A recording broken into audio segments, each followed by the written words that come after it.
Hi, today we are going to learn how to use the Ascender 3x3. So, if you know how to ride a bicycle and you can keep your balance by leaning on a barrier, for example a fence like this, where if you lean to the left then you push more weight on the left, or if you lean to the right you push more weight to the right, then you can ride this bicycle. And if you lean to the left, you put more weight on the left and less on the right. But also, if you lean to the left, you can pull from the right. If you lean to the right, you can pull from the left to keep your balance. So by using this method, you can ride Ascender 3x3. Okay, so as I just explained, if you lean to the left, put the weight on the left. If you lean to the right, put the weight on the right. I will demonstrate with the bicycle.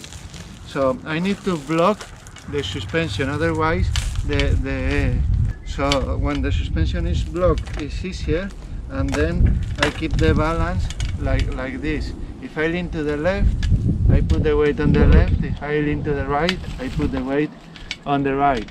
I can also pull from the other side. So if I'm leaning to the left, I pull from the right, and if I'm leaning to the right, I pull from the left. And like this, I keep the balance.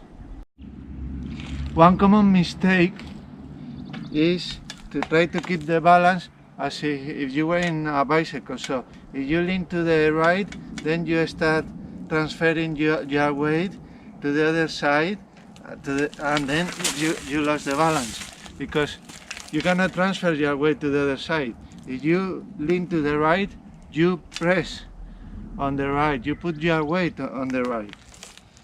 Again, if I start leaning to the right, I then transfer my weight to the right, I put the weight on the right. So leaning to the right, I put my weight on the right. So the next exercise is this one. You now are able to keep your balance on the place, and then the next exercise is to go half meter, stop, and keep the balance. Again, go half meter, stop, and keep the balance. Go, stop, and keep the balance. Go, stop, and keep the balance. Why is this exercise? It's because of this. The exercise is because the tendency is you are keeping the balance like that, and then you start moving, and then use the direction to all, and this is not correct. You don't need the direction to keep the balance. You can use the direction to keep the balance, but then why you do have this transverse beam? So in order to prevent that situation, you go a little bit, stop, keep the balance. Now you cannot use the direction because the direction doesn't do anything. You can steer the wheels, but it doesn't help you to keep the balance. What it helps you to keep the balance is the push and pull with the arms. Okay, so go a little bit, stop, keep the balance. Go a little bit, stop, keep the balance. Go a little bit, stop, keep the balance. Okay? So the end of the exercise is when you are able to do that in a straight line. Okay, so when you are able to go very slow in a straight line, when you are able to go very slow like this in a straight line, then this exercise is finished, and then you should move to the next exercise. I need to explain a couple of things before going ahead. To use the bicycle in a normal situation, you use this handlebar. With this handlebar, you just use the bicycle as normal, and you use the steering to keep the balance. The second thing that is not common in a bicycle is this thing. Here you have a button that you press, and when you press this button with your heel like this, then you have a reduction gear here. The crank doesn't move with the ring. So this is a very short gear. If you want to come back to normal gear, just with the heel on the other side, and now it's a normal gear. So now you use the bicycle as normal, like this, normal gear. Or if you put a very short gear, now with the heel I put a very short gear, then because it's so short, it's better to use the lower handlebar. The lower handlebar is for very low speed uphill. So now I can go very slow. I could use this one, but then I have to pedal very fast to keep a consistent speed. To go downhill, always the upper handlebar.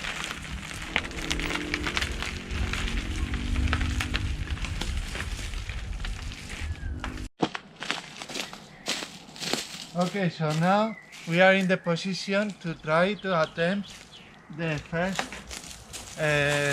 climb. So now that we know how to keep the balance, I will do a couple of things. I put my saddle up. I put the reduction gear on, a short gear, and then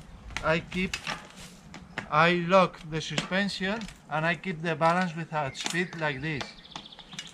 Now that I can keep the balance without speed, I can climb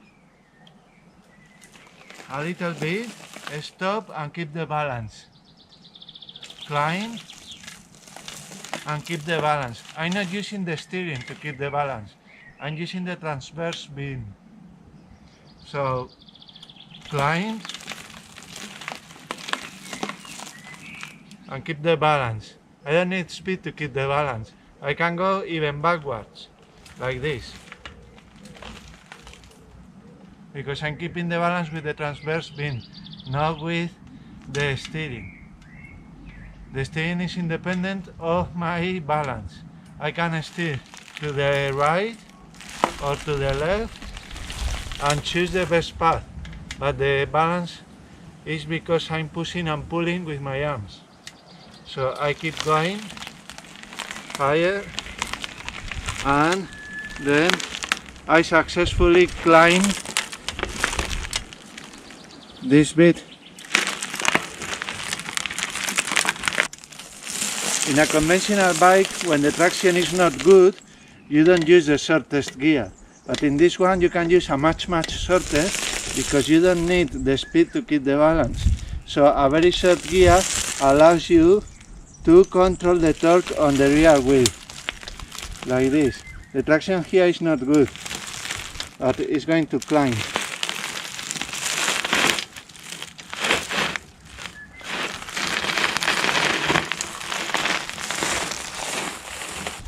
So sometimes when you are climbing, the front wheel is going to pass over an obstacle, like in this case. What you should do, you should not do anything in special. Just relax your arms, allow this arm to go higher, and that's all.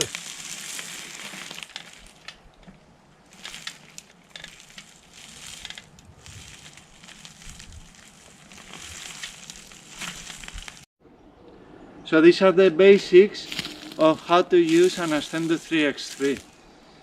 The more you practice, the better you get, and the more difficult climbs you would be able to achieve. If you want to know more, just click on the videos that appear here on the corners of the screen.